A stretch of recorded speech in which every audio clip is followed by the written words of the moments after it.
Right, welcome back. For the do now, I wanted you sort of reflecting on the Cold War so far. Right, we're into like the mid 1960s. America's been dealing with this Cold War for like 15, 20 years almost. And they've gone to war in Korea. They've dealt with all the stuff in Germany, the Berlin Wall, Cuba, all that stuff has happened. The threat of World War III, McCarthyism at home, all this stuff, the space race.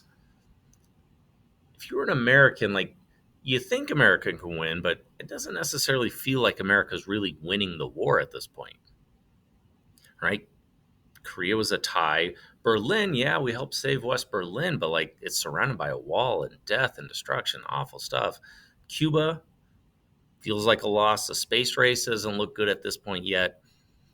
All right, it doesn't feel like America's winning. Right? And we want this sort of mentality as we're going into it that America's still like it's very much looks like America could easily lose the Cold War in the mid 1960s. All right? And they're still trying to contain communism, stop it from spreading. There's fear that one country falls, so will the next and all its neighbors. It wants as many allies as possible on its side, that America's still fighting to do all these things. Here's a map of some of the conflicts that has happened already. We're going to be zooming in down here. For the next week or so, we're going to be talking about Vietnam, which is easily the biggest conflict of the Cold War. Um, America's biggest war since World War II. Right? So you're talking like 80 years. Um, this is a big deal in American history. So we're going to spend a lot of time talking about it.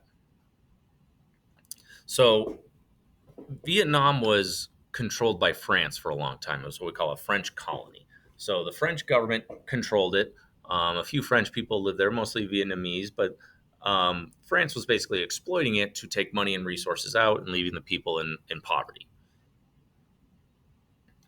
And America is in this position that America's always had this sort of stance that small countries that want to be independent should be allowed to be. And it gets a little weird because Vietnam wants independence from France. And America usually likes to support these types of countries. But France is a really close ally during the Cold War.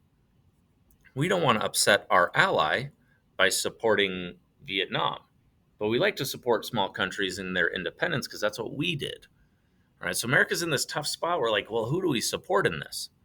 Um, there's also this fear that, like, well, Vietnam, this poor country, it's right next to a bunch of communist countries. It might turn communist. Right? We can't allow that to happen either. So if we let it become independent, it might become communist. Who's America going to support? Here is Vietnam. It's kind of a strange looking country, sort of like an S right down here. Um, After World War II, like a lot of countries, it's going to get split in half. Um, France is going to eventually, after a long time of trying to hold on to Vietnam, is going to let go and let Vietnam become its own country.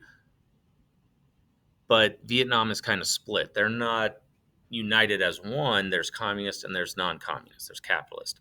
And so America is going to try and support the non-communist, and the deal is it gets split in half. So you got a North Vietnam and a South Vietnam. America's on the side of South Vietnam. Soviet Union's on the side of North Vietnam. Here's a zoomed in version of it. Here's South Vietnam and here's North Vietnam. Like I said, the North Vietnamese are the communists, South Vietnamese are capitalist and American allies. So America wants to support the South. And just like with Korea, doesn't take long before these two sides are at war with each other. Um, and the war, so Vietnam, they're fighting a war of independence. They're in World War II, another war for independence, now a civil war. This has been a place of conflict for decades.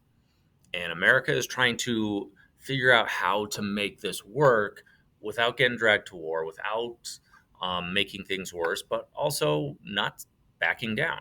So America is going to try and support the South by giving them money, giving them weapons, sending advisors, doing airstrikes, and then ultimately sending troops. So America doesn't just like suddenly go to Vietnam. This is a long problem that has been going on for decades, that America has been slowly getting more and more, like getting deeper and deeper into the problem.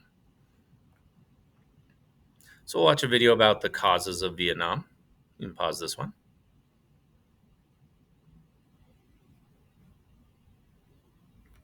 What's really going to escalate things for the United States that really crosses the line to like we need to start sending lots of troops, and this is a real full out war for the United States, is something called the Gulf of Tonkin.